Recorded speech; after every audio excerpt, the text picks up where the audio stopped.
করি বলো তো, কয়েকদিন ধরে এমন প্রবলেমে পড়েছি। আমাদের যে সরকারি জলটা আসে, মানে টাইমে যে জলটা আসে, ওটা দিয়ে এত প্রচন্ড পরিমাণ আয়রন পড়ে, জলের বালতি, মগ, বাথরুম, জলের বোতল সমস্তটা লাল হয়ে যায়। আমার মতন হয়তো তোমাদেরও এই একই প্রবলেম চলছে। তাই ভাবলাম যে তোমাদেরও যাতে প্রবলেমটা সলভ হয়ে যায়, আমারও যাতে প্রবলেম সলভ হয়ে যায়, তার জন্য কিছু তো উপায় বার করতে হবে। অনেক ঘাটাঘাটি করার পর অনলাইন থেকেই কিন্তু আমি দেখো কলের মুখে এই যে সাদা কাপড়গুলো যেগুলো বেঁধে বেশ সুন্দর কলের জল একদম ছেঁকে বেরোবে, যাতে এক ফোঁটাও আয়রন থাকবে না, সেরকমই একটা খুঁজে বার করলাম। তাই ভাবলাম যে আমি যখন কিনেই নিয়েছি জিনিসটা, তো আমার বন্ধুদের সাথে সেটা শেয়ার করে দিই।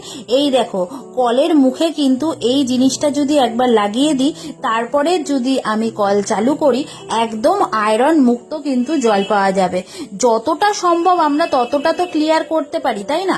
চাইলে একটা ওয়াটার ফিল্টার কিনতেই পারি, যদিও আমার ওয়াটার ফিল্টার কেনার ইচ্ছা আছে, কিন্তু আমার বড়মশাইয়ের একদমই ওয়াটার ফিল্টার কেনার ইচ্ছা নেই।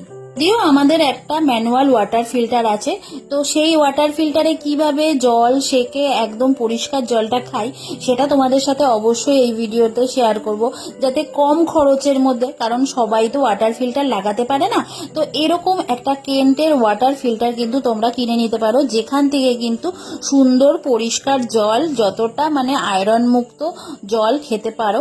তো এই যে আমার ওয়াটার ফিল্টার কদিন ধরে পড়েছিল, কারণ আমার এই যে ওয়াটার ফিল্টার যে ছেঁকে জলটা নেব, সেই গোল যে সুতির কাপড়টা, সেটা কিন্তু শেষ হয়ে গেছিল। এটা আমি অ্যামাজন থেকে কিনেছি। আর আগের যেটা দেখালাম যে কলের মুখে আমি লাগিয়ে জল ভরছিলাম, ওটা কিন্তু আমি মিশো থেকে কিনেছি। তো দুটো জিনিসেরই আমি লিংক তোমাদের সাথে শেয়ার করে দেবো।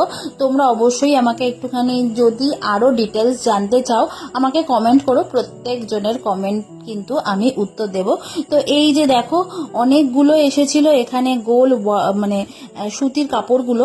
তো এই দেখো, এইভাবে এটা খুলে নিলাম, এরপরে এই সুতির কাপড়টা এখানে বসিয়ে দেব, তারপরে এটাকে আবার ঢাকনা দিয়ে আটকিয়ে দেব, তারপরে বসিয়ে দেব এই ফিল্টারটার ওপরে। তারপর কল থেকে আমি প্রথমেই দেখতে পারলে যে কিভাবে সুতির ন্যাকড়া থেকে জলটা ছেঁকে নিয়েছি, এরপরে কিন্তু আরো একবার মানে পিউরিফাই হবে জলটা। তাহলে বুঝতে পারছো যে কতটা আয়রন মুক্ত জল আমরা খাচ্ছি। আর এতে করে কিন্তু বোতলগুলো নোংরা হয় না, একদম পরিষ্কার থাকে। আর এই দেখো, খানিকক্ষণ আগে মাত্র আমি এটা লাগিয়েছিলাম, সাদাটা একদম কিন্তু লাল লাল হয়ে গেছে।